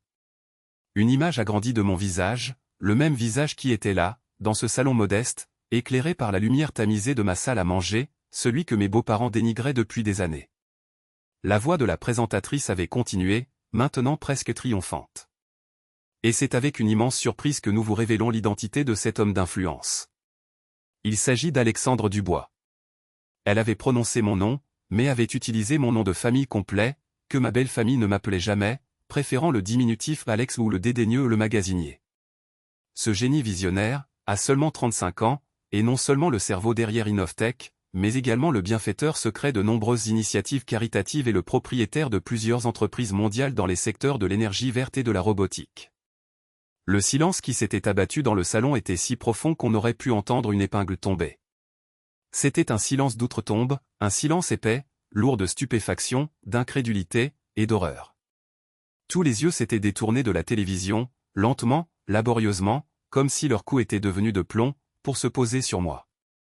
Sur moi, Alex, le magasinier, l'homme qui l'humiliait depuis des années, l'homme dont ma femme venait d'être surprise en flagrant délit de tromperie par son amant. Le visage de Monsieur Dubois, quelques secondes plus tôt cramoisi de colère, était devenu d'une pâleur cadavérique. Ses yeux exorbités flottaient entre l'écran et moi, une navette frénétique entre le milliardaire à la télé et l'homme assis devant lui, son gendre qu'il avait tant méprisé. Sophie avait laissé échapper un petit son, un mélange de suffocation et de rire nerveux, ses mains se portant à sa bouche, ses ongles peints en rouge s'enfonçant dans ses lèvres. Le masque d'arrogance qu'elle portait si fièrement s'était fissuré, laissant apparaître une stupeur abjecte. Marc, l'amant, le poing encore levé, les mots de reproche encore sur le bout de sa langue, avait reculé d'un pas, ses yeux parcourant l'écran et moi, l'incrédulité gravée sur ses traits. Son assurance, sa colère, tout s'était évaporé en un instant, remplacé par une confusion totale. Il avait pointé un doigt tremblant vers l'écran, puis vers moi. Mais... C'est lui. C'est votre mari? Le magasinier? Sa voix n'était plus qu'un filet. La béquille sur laquelle il s'était appuyé, l'idée que j'étais un minable, venait de lui être arrachée des mains, le laissant désarmé. Et Clara. Ah, Clara. Son visage était une symphonie de toutes les émotions humaines les plus intenses. D'abord le choc, l'incrédulité pure. Puis, la compréhension avait frappé, une onde de stupeur qui avait fait trembler son menton. Ses yeux, déjà rougis par la honte de sa trahison dévoilée, s'étaient remplis d'une nouvelle sorte de larmes, des larmes de regret, de consternation, peut-être de la réalisation brutale de ce qu'elle avait perdu. Elle s'était effondrée, s'était laissée tomber sur sa chaise, un gémissement plaintif s'échappant de ses lèvres. La vérité, cette vérité que j'avais cachée, cette double vie que j'avais menée pour la protéger, pour me protéger, venait de l'anéantir. Je les regardais, ces personnes qui avaient fait partie de ma vie, qui m'avaient jugé, humilié, et trahi. Et dans leurs yeux, je voyais le reflet de ma propre déception, mais aussi une pointe de triomphe froid. Mon secret, le poids que j'avais porté pendant toutes ces années, s'était envolé d'un coup, emportant avec lui le dernier vestige de ma foi en l'amour aveugle, en l'amour désintéressé. C'était la fin. La fin d'une illusion, la fin d'une quête, la fin de tout ce que je pensais être. Le monde était devenu un endroit différent en l'espace de quelques minutes, un lieu où la vérité, même la plus brutale, avait éclaté au grand jour. Laissant derrière elle un champ de ruines émotionnelles. Le silence. Un silence si dense qu'il semblait absorber l'air de la pièce, rendant chaque respiration un effort douloureux, une intrusion bruyante dans l'immobilité de l'horreur. Ce n'était plus le silence respectueux d'une assemblée, ni même celui, pesant, d'un désaccord. Non, c'était le silence d'un monde qui vient de se fracturer, un silence fait de milliers de miroirs brisés, dont les éclats s'enfonçaient dans la chair de chacun. Le scintillement bleuté de la télévision, ce rectangle de lumière qui venait de cracher ma vérité, dansait sur les visages figés, transformant leurs traits en masques grotesques, des caricatures de stupéfaction et d'incrédulité. Qu'aurais-tu fait, toi, à ma place, devant ce tableau? J'étais là, debout, au milieu de mon salon modeste, ce salon que ma belle famille jugeait si piteux, et mon secret, ma forteresse, venait d'être pulvérisé. Les voix des présentateurs, quelques secondes plus tôt, avaient résonné comme un gong funèbre, annonçant la fin d'une ère. Rencontrer le milliardaire, PDG du géant de la tech, Alex Fournier. Mes yeux balayaient la pièce. Marc, l'amant, ce jeune homme si sûr de lui quelques instants auparavant, était maintenant un pantin désarticulé, le souffle coupé, ses yeux écarquillés rivés sur l'écran, puis sur moi. Sa bouche s'ouvrait et se fermait, sans qu'aucun son en sorte, comme un poisson hors de l'eau. Il était là, son existence de prédateur minable réduite en cendres par une simple image. Il avait cru conquérir une femme déçue par un magasinier, et il découvrait qu'il n'était qu'un pion dans une tragédie dont il ne comprenait pas les enjeux. Son visage, pâle, portait la marque de la trahison, non pas celle qu'il avait orchestrée avec Clara, mais celle que le destin venait de lui infliger. Un frisson m'a traversé à ce moment-là, non pas de pitié, mais d'une sorte de justice froide et implacable. Puis, mon regard s'est posé sur Monsieur Dubois. Mon beau-père. L'homme qui, il y a à peine quelques minutes, se pavanait en me rabaissant, son rire gras résonnant dans la pièce comme le glas d'un avenir que je n'étais pas censé avoir. Son visage était devenu une toile déchirée. Ses joues, d'habitude si rouges de suffisance, étaient livides. Son regard, un instant auparavant pétillant de mépris, était maintenant vide, perdu dans une sorte de néant où son monde de certitude venait de s'effondrer. Ses mains, qui tenaient encore un verre de vin à moitié vide, tremblaient si violemment que le liquide rouge menaçait de déborder. Il essayait de parler, j'en étais sûr, je pouvais voir ses lèvres bouger, mais aucun son ne parvenait à percer ce linceul de silence. Il m'avait traité de raté, de fardeau, d'embarras. Et maintenant, il découvrait que le magasinier qu'il méprisait était l'homme dont tout le monde parlait, l'homme qui faisait la une de tous les journaux financiers. La honte, la pure et simple honte, était peinte sur son visage, une brûlure lente qui consumait sa fierté. Sa posture, si rigide, si pleine d'autorité, s'était affaissée, comme si une force invisible l'avait frappé au ventre. Il était plus qu'humilié, il était détruit dans son être. À côté de lui, Sophie, ma belle-sœur, avait les mains plaquées sur la bouche, les yeux injectés de sang, comme si elle venait d'assister à une scène d'horreur indicible. Ses ricanements, ses pics acérés, ses allusions méchantes, tout cela était revenu la hanter, une cacophonie de culpabilité dans son esprit, j'en étais certain. Elle qui se délectait de mon humiliation, qui savourait chaque occasion de me rappeler ma prétendue médiocrité, elle était maintenant confrontée à une réalité qui pulvérisait toutes ses illusions, tous ses jugements hâtifs. Son sourire suffisant s'était transformé en une grimace de terreur, et je pouvais voir dans ses yeux non pas une once de remords, mais plutôt la peur des conséquences, la peur de ce qu'elle avait perdu, de l'opportunité gâchée, de la bonne partie qu'elle avait rejetée avec tant de dédain. Elle m'avait traité d'embarras, elle était maintenant l'incarnation même de l'embarras. Son teint était devenu cireux, et un léger filet de salive perlait au coin de ses lèvres, témoignage de son choc viscéral. C'est à ce moment-là, je crois, que j'ai réalisé à quel point la vérité pouvait être une arme redoutable, un couperet capable de trancher les liens les plus tenaces, de révéler les abîmes de la petitesse humaine. Mais c'est le regard de Clara qui m'a le plus transpercé. Elle, ma femme, celle avec qui j'avais partagé 7 ans de ma vie, elle qui avait juré fidélité, qui avait promis de m'aimer pour ce que j'étais. Son visage était un mélange chaotique de stupéfaction, de regret, et d'une prise de conscience terrible. Ses yeux, d'ordinaire si pétillants quand elle parlait de ses rêves de luxe, étaient maintenant de puits d'obscurité où nageaient des larmes non versées. Elle me regardait, puis regardait l'écre. Puis Marc, puis à nouveau moi. Un kaléidoscope d'émotions contradictoires dansait sur ses traits, de la panique à l'horreur en passant par un éclair de cupidité, vite éteint par la réalité de sa situation. Elle avait cru que je n'étais qu'un obstacle à sa soif de grandeur, un poids mort, un homme sans ambition. Elle avait cherché ailleurs, dans les bras de Marc, la promesse d'une vie plus facile, plus brillante, plus conforme à ses désirs superficiels. Et maintenant, elle découvrait que l'homme qu'elle avait dédaigné, trompé, jeté comme un vieux mouchoir, était l'incarnation même de tout ce qu'elle recherchait. Le sol sous ses pieds venait de se dérober, la laissant suspendue au-dessus d'un abîme de conséquences irréversibles.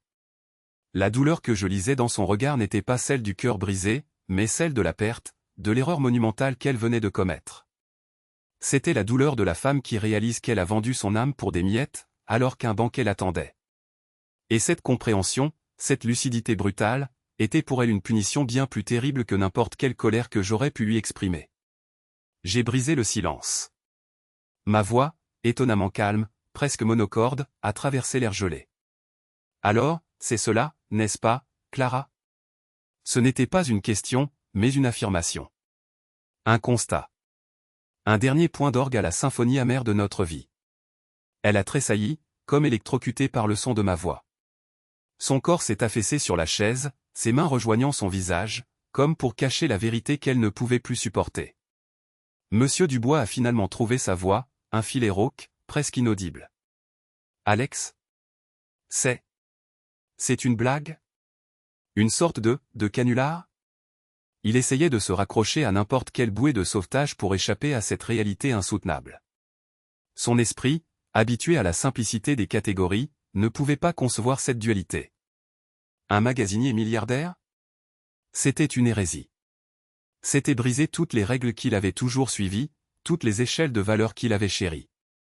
Non, monsieur Dubois, ai-je répondu, ma voix toujours aussi posée, ce n'est pas une blague. C'est simplement la vérité. La vérité que j'ai choisi de cacher, et celle que vous n'avez jamais cherchée. J'ai marqué une pause, laissant mes mots s'imprégner dans l'air, lourds de sens. Le magasinier que vous méprisiez, l'homme sans ambition, c'est aussi le PDG d'Innovtech. Le même homme. La pièce a de nouveau été plongée dans un silence, mais cette fois, il était encore plus lourd, plus chargé de révélations. Sophie a poussé un petit gémissement, quelque chose entre le sanglot et le rire hystérique, et a enfoui son visage dans les mains de sa mère, qui elle aussi, semblait avoir perdu toute contenance. Les scènes de nos dîners passés, les réflexions cinglantes, les comparaisons humiliantes, tout cela devait résonner dans leur tête comme des coups de marteau. Marc, lui, a relevé la tête. Ses yeux, injectés de rage, m'ont fixé. Clara. Tu m'as menti. Tu m'as dit qu'il n'était qu'un minable. Que tu voulais le quitter pour sa pauvreté. Ces paroles, crachés avec une violence inouïe, ont déchiré le peu de dignité qui restait à Clara. C'était l'ultime humiliation, la trahison exposée non seulement par moi, mais par son propre complice. Elle était prise entre deux feux, et le feu le plus brûlant venait de celui qui était censé être son refuge. Clara a levé la tête, les larmes coulant sur ses joues, mélangeant le maquillage pour créer des traînées sombres. « Alex ? Je suis désolé. » Sa voix était une plainte, un murmure brisé. Mais le pardon, à cet instant, était une monnaie que je ne possédais plus. Mon cœur, bien qu'étrangement calme en surface, était un champ de ruines. Des années de confiance, d'amour, de sacrifices silencieux, tout était réduit en poussière. L'homme que j'étais, le magasinier patient et aimant, venait de mourir dans cette pièce, et un autre Alex, plus dur, plus lucide, était né de ses cendres. J'ai ignoré Clara et me suis tourné vers Marc. « Monsieur », ai-je dit, ma voix toujours aussi égale, mais avec une pointe de froideur qui, je l'espère, n'a échappé à personne. « Je crois que votre présence ici est désormais superflue. Et même, disons-le, indésirable. » Mon regard était une invitation non négociable à quitter les lieux. Marc, confronté à l'aura d'un homme qui, en quelques minutes, venait de se transformer d'un mari bafoué en une figure de pouvoir, a hésité. Il a jeté un dernier regard à Clara, un mélange de reproche et de désespoir, puis, visiblement défait, s'est levé. Il a bredouillé quelques mots inaudibles, un mélange d'excuses et de menaces sans conviction, avant de s'éloigner, ses pas résonnant dans le silence comme un aveu de défaite. La porte s'est refermée derrière lui avec un clic léger, qui a marqué la fin de son rôle dans cette farce tragique. Puis, il ne resta plus que nous. La famille de Clara, ma femme, et moi. J'étais comme un chirurgien opérant à cœur ouvert, chaque mot une incision nette, chaque silence un moment de tension extrême. Et vous, ai-je repris, ma voix s'adressant à Monsieur Dubois et Sophie, vous qui avez passé tant d'années à me juger, à me rabaisser, à vous moquer de ma prétendue condition, qu'allez-vous faire maintenant? Allez-vous, comme des hyènes affamées, vous précipiter pour essayer de récolter les miettes d'une fortune que vous avez toujours méprisée? Monsieur Dubois a tenté une justification, une tentative désespérée de racheter son honneur perdu. Alex, nous ne savions pas. Nous pensions, nous voulions juste le meilleur pour Clara. Nous ne savions pas que tu avais tout ça. Les mots s'étranglaient dans sa gorge, sa voix s'effondrant sous le poids de sa propre hypocrisie. Le meilleur pour Clara, ai-je répété, un sourire amer étirant mes lèvres. Le meilleur pour Clara, c'était de l'encourager à me dédaigner, à rêver d'une vie qui n'était pas la sienne, à la pousser dans les bras d'un autre homme pour une ambition factice. Le meilleur pour Clara, c'était de faire d'elle une femme cupide, incapable de voir la valeur d'un homme au-delà de son compte en banque. Je n'élevais pas la voix, mais chaque mot était un coup de marteau, assené avec une précision chirurgicale. Sophie, elle, était effondrée, les larmes coulant sans retenue. Mais Alex, nous n'avons pas fait ça. Nous te pensions juste différent. Moins ambitieux. Elle essayait de reconstruire une façade, de se décharger de toute responsabilité, mais ses mots sonnaient creux, vides de toute conviction. Elle avait semé le vent, et maintenant elle récoltait la tempête. Elle s'était délectée de mes humiliations, elle ne pouvait pas prétendre à l'innocence. J'ai secoué la tête, un geste lent et lourd de sens. La vérité, c'est que vous n'avez jamais vu l'homme en face de vous. Vous n'avez vu qu'une étiquette, une caricature. Et Clara, elle, a choisi de me croire incapable de lui offrir ce qu'elle désirait, sans jamais me demander si j'avais seulement la possibilité de lui donner plus.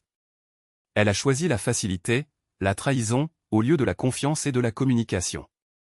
Clara, qui s'était-tu pendant ce sombre réquisitoire, a finalement balbutié, « Alex, je t'en supplie. Je regrette tellement. Je ne savais pas. Je n'aurais jamais. » Sa voix était à peine audible, une prière désespérée. Mais le moment de l'écoute, de la compréhension, de la pitié, était passé. Le couteau de la trahison était planté trop profondément. Clara, ai-je dit, mon regard enfin posé sur elle, un regard qui se voulait vide de reproches, mais qui était rempli d'une douleur silencieuse. Il est trop tard.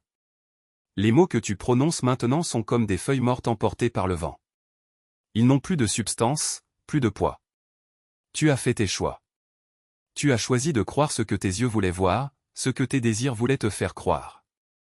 Tu as choisi de me rabaisser, de me tromper, de me trahir. Non pas pour ma pauvreté, mais pour l'image que tu t'en faisais. Et maintenant, la vérité est là, crue, brutale. Mon monde, le nôtre, celui que nous avions bâti brique par brique, venait de s'effondrer comme un château de cartes. Cette journée marquait la fin d'une illusion, celle d'un amour inconditionnel, celle d'une confiance indestructible. Le mariage que j'avais cru solide, fondé sur une promesse d'amour et de vérité, n'était en fait qu'une façade, un décor de théâtre derrière lequel se tramaient des mensonges et des trahisons. Les minutes qui ont suivi se sont déroulées dans une sorte de flou, comme si le temps lui-même avait ralenti, distordu par l'intensité des émotions. J'ai demandé à la famille de Clara de partir. Non pas avec colère, mais avec une lassitude infinie. Je crois qu'il n'y a plus rien à dire. Le spectacle est terminé. Monsieur Dubois et Sophie, réduits à l'état de spectateurs honteux, se sont levés péniblement, leur corps courbé par le poids de leur conscience. Ils ont marmonné quelques phrases incohérentes, des tentatives d'excuses, des vœux de bonne fortune, mais leur voix s'éteignait avant même d'atteindre mes oreilles. Ils ont quitté l'appartement, leur pas lourd et lent, laissant derrière eux une trace de cendre froide. Et puis, il n'y a eu que Clara et moi. Le silence est revenu, mais ce n'était plus le silence de la stupéfaction collective. C'était le silence de la rupture, de l'abîme qui s'était ouvert entre nous. Elle pleurait à chaudes larmes, son corps secoué de sanglots silencieux. Je ne pouvais plus la regarder. Pas maintenant. Pas après tout ce que je venais de vivre. Mon cœur était brisé, oui, mais il était aussi endurci. Endurci par la déception, par la cruauté des mots, par l'amertume de la trahison.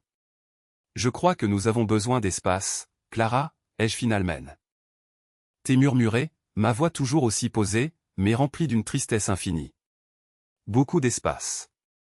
Ce soir, je pars. Et je pense qu'il est temps de faire le point, chacun de notre côté, sur ce que nous avons été, sur ce que nous sommes devenus, et sur ce que nous ne serons jamais plus. Elle a relevé la tête, ses yeux rouges, implorants. Alex? Non. S'il te plaît. Ne me quitte pas. Je t'aime. Je ferai tout ce que tu voudras. Sa voix était désespérée, mais elle sonnait creux. Son « je t'aime » n'avait plus le même sens qu'avant.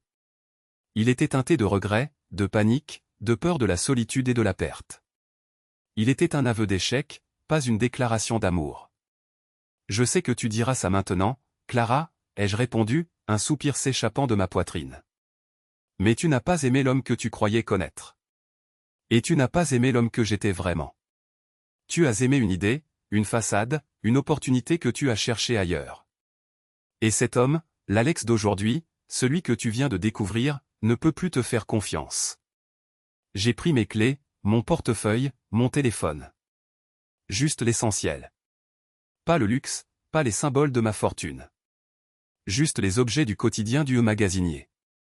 J'ai traversé le salon, laissant derrière moi le chaos des émotions, la table à moitié débarrassée, les restes d'un repas qui aurait dû être un simple dîner familial et qui s'était transformé en scène de jugement dernier. En passant près d'elle, je l'ai senti tendre la main, comme pour me retenir. Je n'ai pas réagi. Chaque pas que je faisais m'éloignait non seulement d'elle, mais aussi de l'homme que j'avais été pendant toutes ces années. L'illusion était finie. La vérité, amère et puissante, était là, à nu. Les conséquences immédiates furent un tourbillon. Dès le lendemain, mon visage était partout, non plus le visage discret du magasinier, mais celui du milliardaire mystérieux enfin démasqué. Les médias s'étaient emparés de l'histoire avec une voracité effrénée. Mon téléphone n'arrêtait pas de sonner, des journalistes cherchant des interviews, des investisseurs cherchant des contacts, des amis lointains cherchant des explications. Ma vie privée, jusque-là si jalousement gardée, était étalée sur la place publique. Les photos de notre modeste appartement, le mien et celui de Clara, se mêlaient aux images de mes bureaux ultramodernes et de mes propriétés secrètes. Le contraste était saisissant, presque comique pour certains, tragique pour moi. Clara, elle, a disparu de ma vie publique et privée. Les rumeurs ont vite couru sur son rôle dans cette histoire. Les amis communs, rares, se sont divisés. Certains la plaignaient, d'autres la condamnaient. J'ai engagé un avocat, non pas par vengeance, mais par nécessité. Le processus de divorce a commencé, silencieux et douloureux. Les appels de Monsieur Dubois et Sophie ont cessé. Je n'ai plus jamais eu de leurs nouvelles. Ils avaient tout perdu, l'accès à une fortune qu'ils n'auraient jamais pu imaginer, et le respect d'un homme qu'ils avaient piétiné. Qu'aurais-tu fait face à leur repentir tardif? Aurais-tu pardonné? Mon cœur ne le pouvait pas. La période post-tragédie fut étrange. Une nouvelle routine s'est installée. Je n'étais plus le magasinier qui se fondait dans la masse. J'étais le PDG d'Innovtech, une figure publique, un homme riche dont la vie privée venait d'exploser. La solitude est devenue une compagne fidèle. Cette solitude n'était pas un vide, mais plutôt un espace pour la réflexion, pour penser mes plaies. Je me suis replongé dans le travail avec une intensité renouvelée, trouvant un certain réconfort dans la création, dans la vision de l'avenir de mon entreprise. Mes peurs initiales, celles qui m'avaient poussé à cacher ma fortune, s'étaient réalisées d'une manière bien plus brutale que je n'aurais pu l'imaginer. J'avais cherché un amour pur, désintéressé, et j'avais trouvé la trahison et la cupidité. Mais dans cette destruction, il y avait aussi une libération. La fin de la mascarade. La fin du fardeau du secret. Je pouvais enfin être entièrement moi-même, sans artifice, sans mensonge. Le monde entier me connaissait désormais, pour le meilleur et pour le pire. Et même si mon cœur était meurtri, mon esprit était plus clair que jamais. Cette histoire est la mienne, certes, mais elle aurait pu être celle de n'importe qui. Elle aurait pu arriver n'importe où, dans n'importe quelle ville, dans n'importe quel foyer où l'argent, la perception sociale et les démons intérieurs se rencontrent. Elle nous pousse à nous interroger, qu'est-ce qui compte vraiment dans la vie? Est-ce la richesse que l'on affiche, ou la richesse de l'âme? Est-ce la reconnaissance sociale, ou la paix intérieure? Qu'aurais-tu sacrifié pour être aimé pour toi-même? Et qu'aurais-tu fait si, en cherchant cet amour pur, tu avais découvert la trahison la plus amère? Il suffit d'un instant, d'une petite décision, d'un mensonge silencieux, pour que tout bascule. Pour que le château de cartes que nous avons patiemment bâti s'effondre en un fracas assourdissant. La confiance est un fil si fragile, si facilement rompu. Apprenez de mon histoire. Ne laissez jamais les apparences vous tromper, et surtout, ne laissez jamais le jugement des autres définir qui vous êtes. Regardez au-delà des façades, cherchez la vérité dans les cœurs, pas dans les portefeuilles. Et si vous trouvez quelqu'un qui vous aime pour votre authenticité, pour votre âme, et non pour votre statut ou votre fortune, alors serrez cette personne fort, car c'est là le véritable trésor. Si mon histoire a résonné en vous, si elle a soulevé des questions ou ravivé des souvenirs, n'hésitez pas à partager vos pensées dans les commentaires ci-dessous. Connaissez-vous ce sentiment d'être jugé sur des apparences? Avez-vous déjà fait face à une trahison similaire? Vos témoignages sont précieux, ils nous rappellent que nous ne sommes pas seuls dans nos épreuves. Et si vous souhaitez entendre d'autres récits de vie, n'oubliez pas de vous abonner à la chaîne et d'activer la petite cloche pour ne manquer aucune de nos prochaines vidéos. Prenez soin de vous. Et surtout, soyez vrais.